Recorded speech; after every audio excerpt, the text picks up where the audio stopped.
ஸ்டாலின் தொடரட்டும், தமிழகம் வெல்லட்டும். காலையில் ஸ்கூலுக்கு போகிற குழந்தைங்க சாப்பிட்ருக்காங்களா அப்படின்னு யாராச்சும் யோசிச்சிருக்கீங்களா? பாதி பேர் இல்லை, முக்கால்வாசி பேர் கவர்மெண்ட் ஸ்கூலில் போகிற குழந்தைங்க காலி வயிறாக தான் காலையில் போகிறாங்க. அதுக்காக கொண்டு வந்த திட்டம் தாங்க காலை உணவு திட்டம்.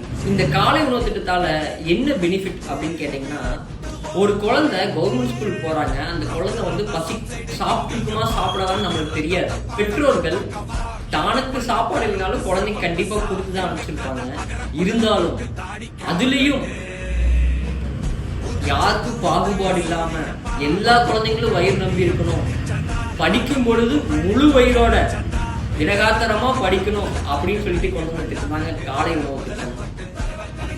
காலையில வந்து வீட்டுல சாப்பாடு இருக்கா இல்லையா அப்படின்னு யோசிக்காம, நீ வா, உனக்கு ஸ்கூல்ல சாப்பாடு இருக்கு, நீ சாப்பிட்டு தெம்பா படிச்சு நீ பெரிய ஆளாக உன் குடும்பத்தோட நிலைய மாத்து அப்படிங்கறதுக்கான காரணம் தான் காலை உணவு திட்டம்.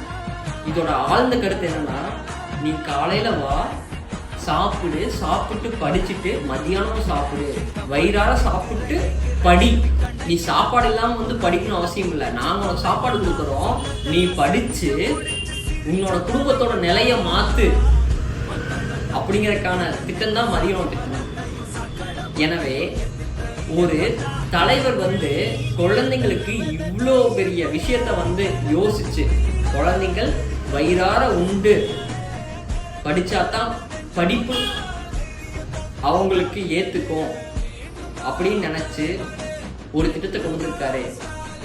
இதை விட என்னங்க வேணும்? திராவிட முன்னேற்ற கழகத்திற்கு மாண்புமிகு முதலமைச்சர் முத்துவேல் கருணாநிதி ஸ்டாலினுக்கு ஓட்டளிக்க என்னங்க காரணம் வேணும்?